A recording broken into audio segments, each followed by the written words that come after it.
Ted Morrison was fined by his HOA for placing a single garden gnome in his yard. Yes, just one. But behind the citation stood Meredith Coulson, a power-hungry enforcer with a personal vendetta and a tape measure. Ted's response? A quiet, brilliant counterstrike involving 312 perfectly legal gnomes and a rule book she never saw coming. But just wait until you hear how this ceramic rebellion brought her down and turned the whole neighborhood on its head. When Ted Morrison retired and moved to the quiet Willow Bend Estates cul-de-sac just outside Naples, Florida, he imagined a simple life: morning coffee on the porch, afternoon pruning in his garden, a little conversation with passing neighbors who still waved when they walked their dogs. After losing his wife 2 years earlier, that slice of calm was all he really wanted. Ted had always been a man of modest hobbies. He didn't play golf or own a boat like some of the other retirees, but he did love gardening, especially adding whimsical touches among the flowers. A ceramic squirrel here, a painted rock there, and last weekend at a roadside market off I-75, he found something that made him chuckle aloud: a beaming, red-hatted garden gnome holding a tiny watering can. It reminded him of the kinds of oddball knickknacks his wife used to surprise him with. Ted brought the gnome home, brushed the dirt off his hands, and gently placed it next to the marigolds lining his front walkway. He named him Stanley. It seemed like a good fit. 2 mornings later, Ted shuffled to his mailbox in his slippers, expecting a coupon flyer or maybe a catalog. Instead, he found a thick envelope with the HOA logo embossed in gold leaf. Inside was a formal citation and a $50 fine. The document, signed in stiff black ink, cited him for violating Section 4.2a, unauthorized decorative structure. He blinked at the letter, then looked out toward the porch. Stanley sat quietly in the shade, grinning under a daisy bloom. Ted turned the paper over as if expecting more. Perhaps a joke, a typo, anything to suggest this wasn't real. But it was real. His gnome, it seemed, was a criminal. Still trying to make sense of it, Ted dialed the number listed on the letter. It rang 3 times before a clipped voice answered. "Willow Bend Enforcement Office, this is Meredith Coulson." Ted introduced himself, explained the letter, and asked as kindly as he could what exactly the problem was. Meredith didn't hesitate. "Mr. Morrison, garden gnomes are not permitted under Willow Bend visual guidelines. They create an atmosphere of whimsy that encourages additional clutter. If not removed within 72 hours, your fines will increase daily until compliance is confirmed." He paused. "But it's one gnome."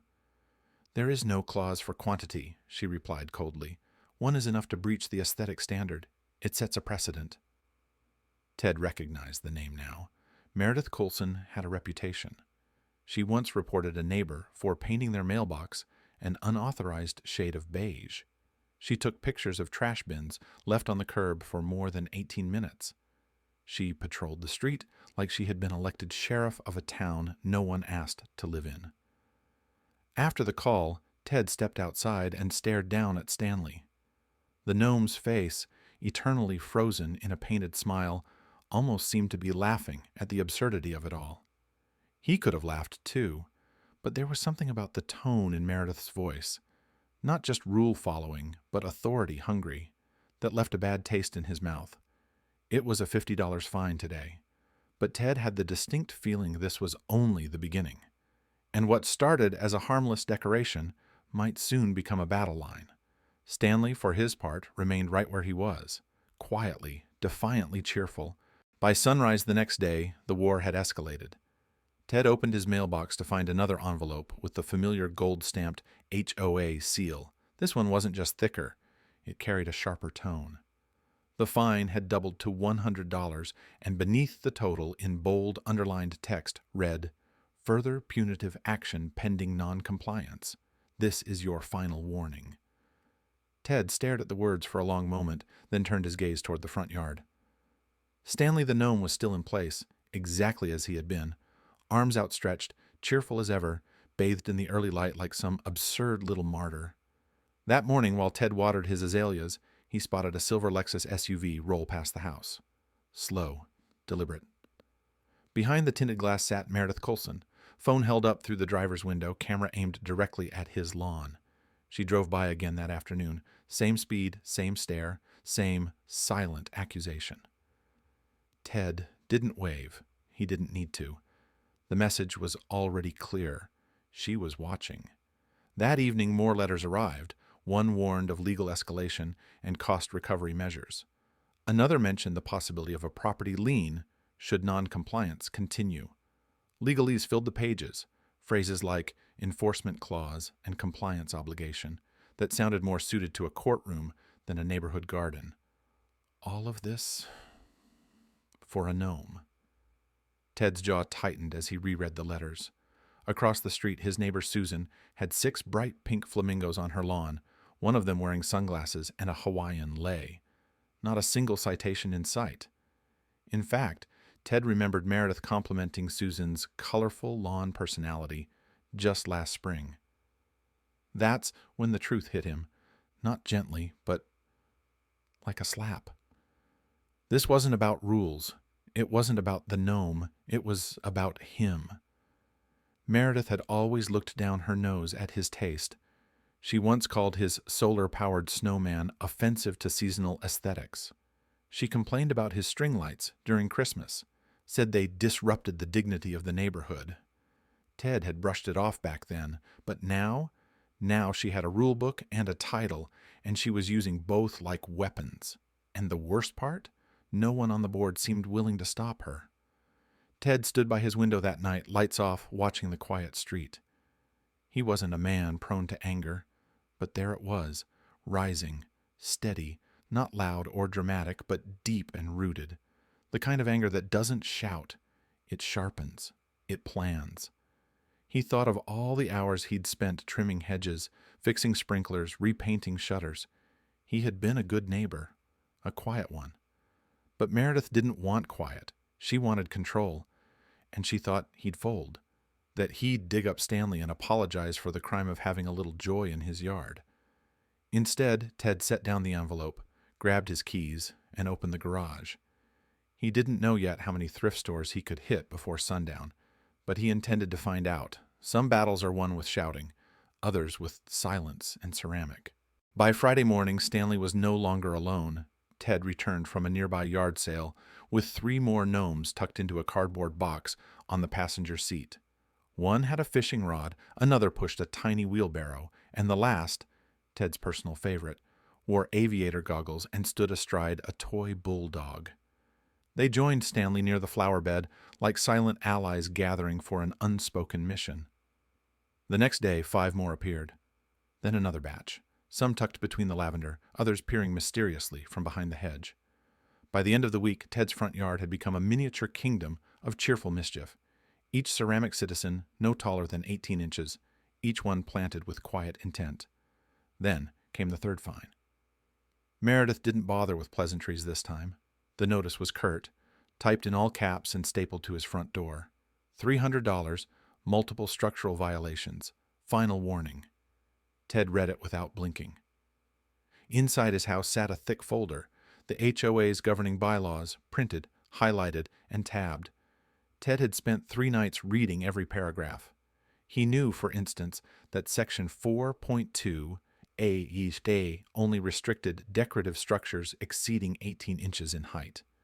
He also knew that none of his gnomes measured more than 17.5. He was not breaking the rules. He was living precisely within them. By day 10, the neighborhood noticed. Kids walking home from school stopped to count the gnomes like it was a game. Joggers slowed down to take pictures.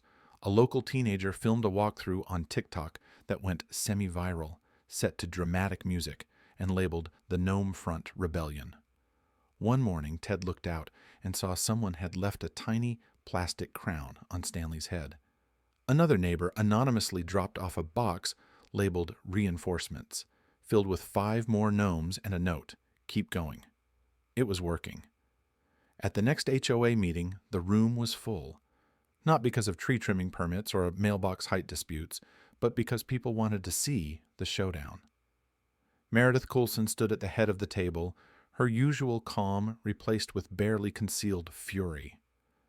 "This," she snapped, slamming a photo of Ted's yard on the table, "is a mockery of our standards. A mockery." Veins tensed in her neck.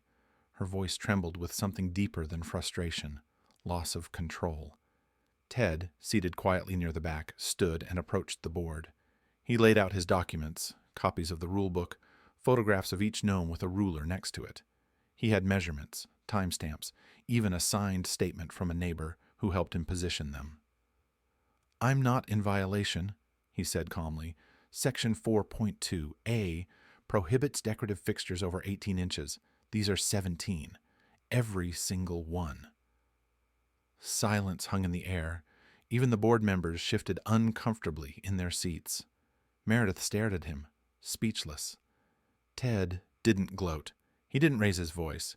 He simply returned to his seat and watched as the realization set in. He hadn't broken the rules. He had mastered them, and every ceramic smile in his front yard now spoke louder than any protest ever could.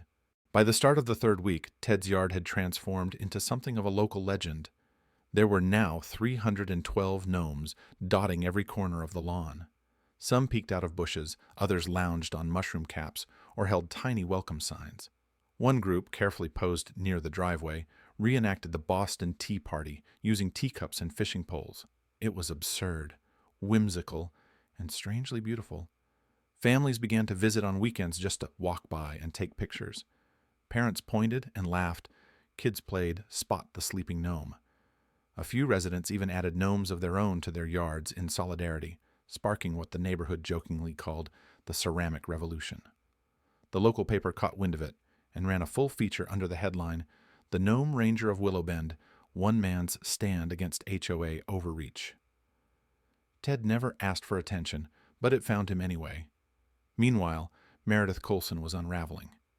At the next board meeting, she demanded an emergency vote to revise the HOA's decorative code, this time to include all decorative figures, regardless of height. "We are on the brink of visual anarchy," she declared, slamming her folder down for dramatic effect. "If we don't stop this now, next week someone will install a flock of ceramic turkeys." But the other board members had had enough. Meredith's crusade had gone from tiresome to ridiculous. One by one, they voted down the proposal. Then came the real surprise, a motion to remove her as HOA enforcement chair. The vote, 5-1. Her lone supporter was herself. Meredith resigned the next day. Her final act was a typed resignation letter delivered to each mailbox, complete with accusations of decorative disorder, an organized gnome uprising, and a now infamous phrase that would echo through neighborhood group chats for months: "I will not preside over an HOA ruled by ceramic chaos." Ted read the letter with a quiet chuckle. Then he stepped outside with one final gnome in his hand, a distinguished little fellow holding a scroll. He placed it by the mailbox, right under the roses. The scroll read, "By Meredith." And just like that, the tension lifted. The fines stopped. The letters ceased.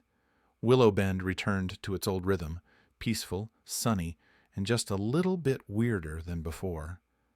Ted left the gnomes where they were, not out of spite, but as a monument. Not to rebellion, but to resolve. To a man who didn't raise his voice, who didn't yell or argue.